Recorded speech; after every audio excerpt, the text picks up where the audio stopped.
My name is Tamalika Mukherjee, and I am a PhD student in computer science.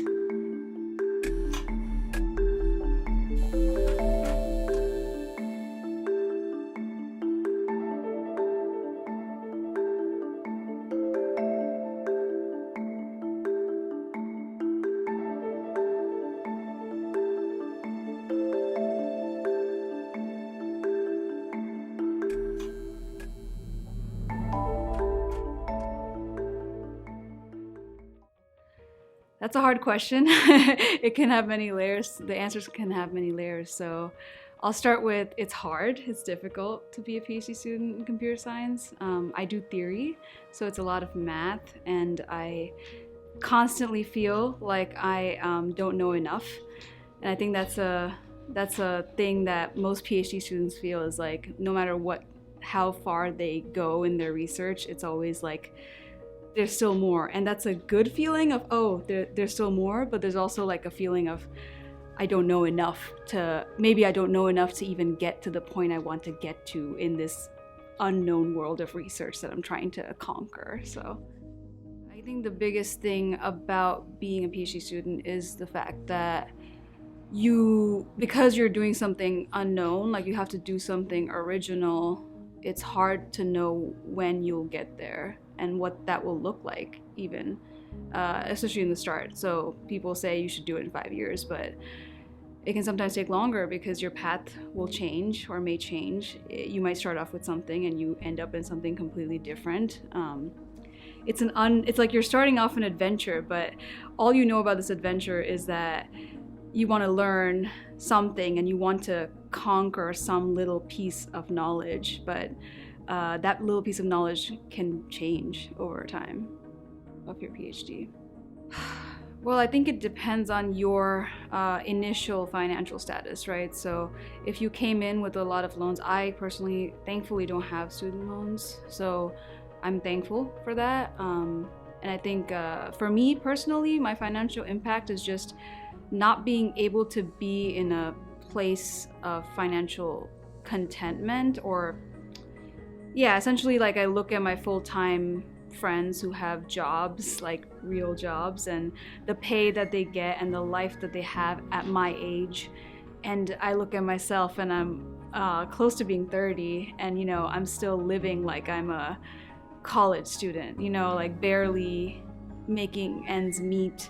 Yeah, I get takeout sometimes. I indulge myself sometimes, but it's always considering my very low budget that I have from the university. Like, the stipend that we get is really to just have a barely decent life to get by. So it's frustrating, I would say. The financial impact for me is just I'm 28 years old and I still don't have any wealth to call of my own. Thankfully, no. My parents are very independent. They have their own funds. They're retired, and I always thank them. Literally, I'll call them and I'll say thank you for not depending on me financially, because I don't know if I would actually be able to help you. So, I mean, it's for me, I make ends meet. So I wouldn't say that it's very difficult. Like, I don't feel like I'm barely surviving. For me, financially, I made a plan, like I have a plan to pay off my car loan in a certain amount of time, and I made that plan knowing my stipend. So it sucks.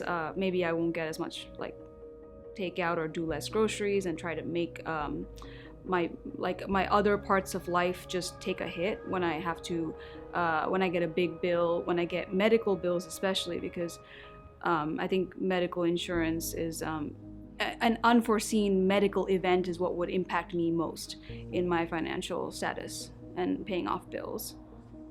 I mean, I don't live paycheck to paycheck. I have enough savings that I can afford to, if I do have some unforeseen event, it'll hit my savings for sure, but I can still manage without having to wait for my paycheck to pay off something. Yeah. No. If I stop receiving my stipend, then I think, given my rent and everything, I would probably be able to make it comfortably 3 months, maybe. Yeah. I'm thinking about the fact that abortion is something I really am concerned about, especially in this country now. So that's a pretty big concern for me because access to healthcare, access to birth control, access to abortion is something that I need and every woman needs, and I'm worried very much given the current state of affairs with the Supreme Court. That's actually pretty pressing for me. I mean, Bernie Sanders said it right, we just need freaking healthcare. Like, that's not through the insurance companies, this whole private system for sure.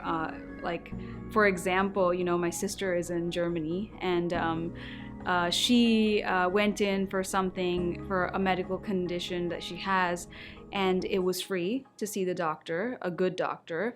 It was, she might have to do surgery for that condition that she has, but they told her that the surgery is free.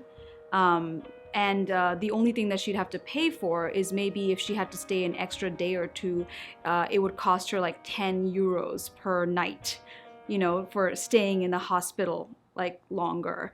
And consider that, and then consider my hospital bill here, where I had some breathing issues last year, and I went to the hospital, the ER, and then they did a bunch of tests, and that's good. I want them to, thoroughly investigate what was wrong.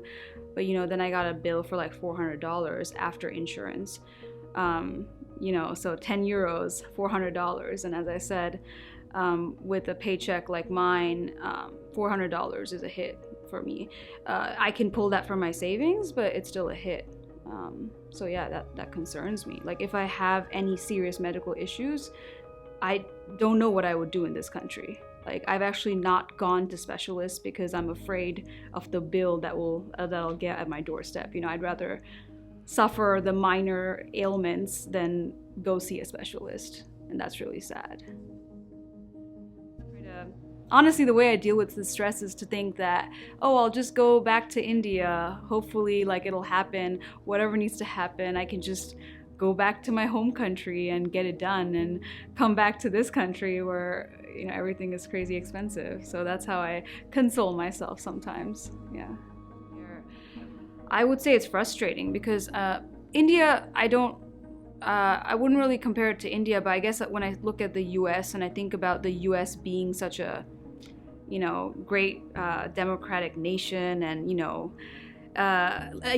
look at the other first world countries out there and how much they've advanced with how they view healthcare as a basic right. And here, and I consider myself lucky in terms of finances in this country. Like, I can at least get by and I don't have to rely on paycheck to paycheck. So I can't even imagine how bad it is for someone who is living paycheck to paycheck to go see a doctor. Like, I just cannot imagine that burden, because I feel the burden. But thankfully, I'm still young. I still am healthy enough. I have some ailments, but we have a health center on campus, which thankfully is free for visits. So I utilize that a lot. But it's really sad and frustrating to see a first world nation be so stupid about healthcare. Like, yeah, I guess if I was stripped of my income and I had a sudden medical emergency, I would be screwed. So in that sense, I guess I don't know. Maybe I'm just in denial. I think I may be living paycheck to paycheck, but it doesn't affect me. I guess I don't see myself living paycheck to paycheck because I have a steady income and I feel pretty okay. So when I think about paycheck to paycheck, I'm thinking about if I had a job at, say, McDonald's and I was earning like minimum wage, and that's the picture I see when I hear paycheck to paycheck. So the way I see it is that universities want us to get out, right? So I kind of like the way I see it is that they are motivating us to get our PhD and get out. And so there's always been like this not folklore, this kind of general statement about, oh, like PhD, you have to suffer, like this general consensus that if you're doing a PhD, it requires blood, sweat, and tears. And the blood, sweat, and tears, I think it encompasses the pay. Like, it's abysmal, and maybe considering that, you get your PhD and get the hell out. But when people with families have the same stipend as I do, I don't know how they manage, to be honest. So I'm not sure how the university can justify paying the same amount to someone who's a single unit family versus multiple people in the same family who come here for their PhDs. I think that's a thing that needs to be addressed. But yeah, answering your question, universities have a incentive to give us a little bit, just enough to get by, and not more than that, because it's temporary. Like a PhD is a degree. It's hopefully you're not here for your whole lifetime. In terms of the whole nation and why 71% of the nation is living paycheck to paycheck, I think it's really just a conflict of philosophies, not even philosophies. I don't know how to say it, but it's just that some people think that if this whole American dream, I think it ties into that nonsense of like, oh, if you're going to have the American dream, you need to do some hard work and you need to go wait tables, but then you're gonna get a chance, and then you're gonna like get out of that waiting tables and go do something amazing because this is America and you can do whatever you want. And like that fake ideal, that fake storyline that's been spun for years, I think that is part of the problem. Like, the American dream happens maybe to some people, but I don't think that most people get to even see that dream, and they're stuck in the same job. Yeah. Well, what role let's start with the role that communities and universities can play in solving this financial problem that most people have. I mean, I think it comes down to the whole thinking of that we need to recognize basic rights. Like, we need to recognize that healthcare is a basic right. We need to recognize that access to food, stability is a basic right. And we, as a community, companies that have grocery stores, honestly, the government needs to step in, right? Because we can't rely on the private sector to solve our problems. Like, the private sectors are in it for the money. That's the whole point. They want to make a profit. And the problem is that the poorest communities don't have access to basic rights. And in order to let them have access, in order to have a grocery store out in the middle of nowhere, in order for them to not have to drive 30 minutes just to get a tomato or like a vegetable, a fresh vegetable, like, that's something that governments just need to mandate, that every community needs to have access to these things. So I really think it's a government problem. I don't think that, communities have tried to solve this, and university like Purdue, for example, I know they do help with community organization, but on a national scale, it's the government that needs to step in. If I had $10,000,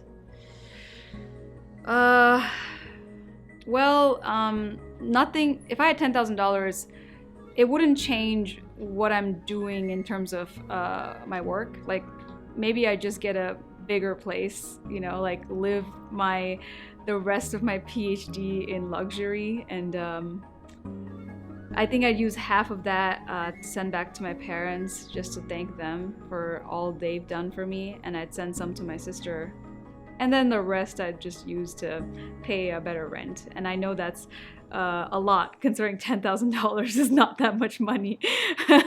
But, it'll be like a bonus to my sister, like maybe 1,000 to her, 1,000 to my mom, 1,000 to my dad, and then the rest is gonna be for like a little bit nicer apartment.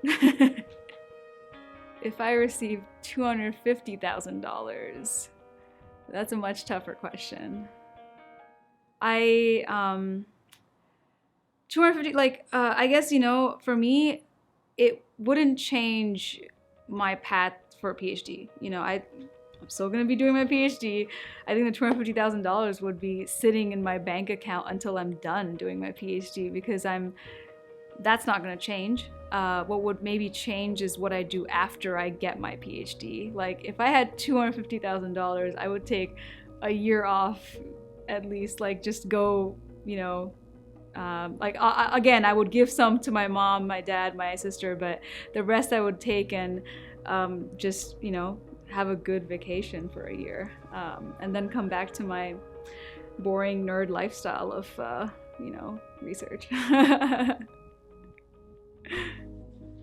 Personally,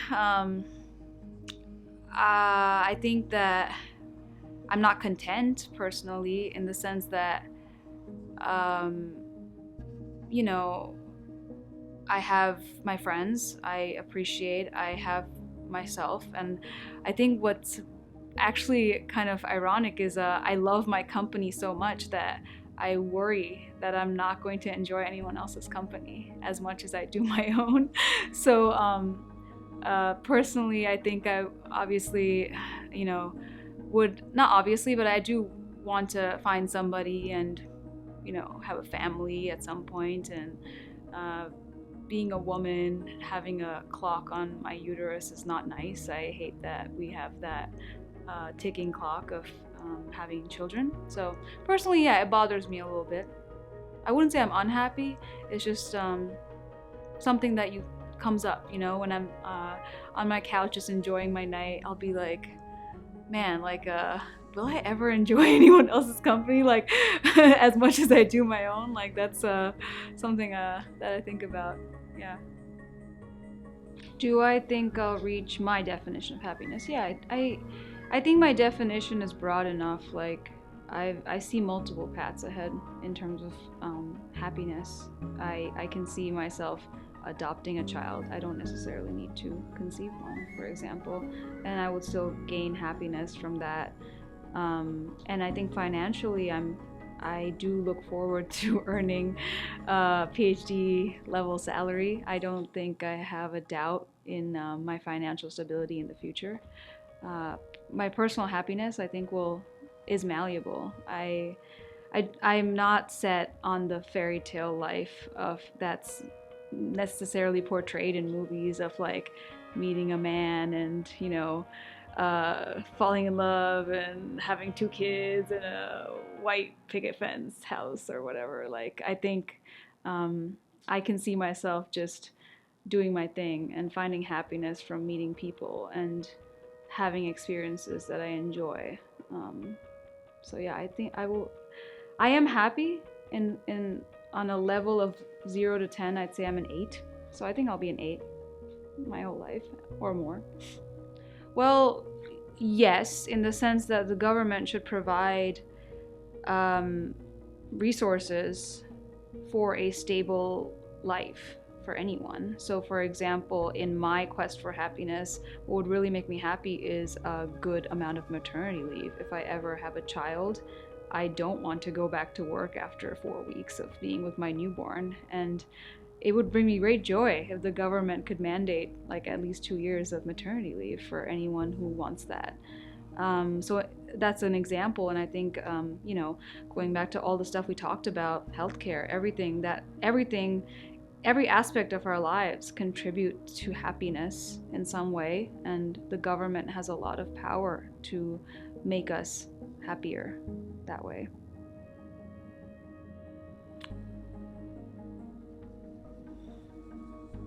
When was the last time that I felt truly happy? Well, I think happiness or being happy is an emotion I really struggle defining. To me, I guess I split happiness into joy, like pure joy from some experience. That could be happiness. Happiness can also translate to feeling immensely proud and accomplished. Like that could also be translated to happiness. So I have two things in mind. One time I was very happy in the sense I was very elated and just carefree and joyous was with my friends at New Year's. I danced my heart out, and I was happy in the sense I was just very carefree and joyous in those moments. Another time I felt really happy was when my advisor told me I'm doing really well, and that she sees like a really good future ahead of me. And that time I was truly happy because I just felt very I felt seen. I felt seen. I felt validated. I felt proud that I have come so far. Yeah.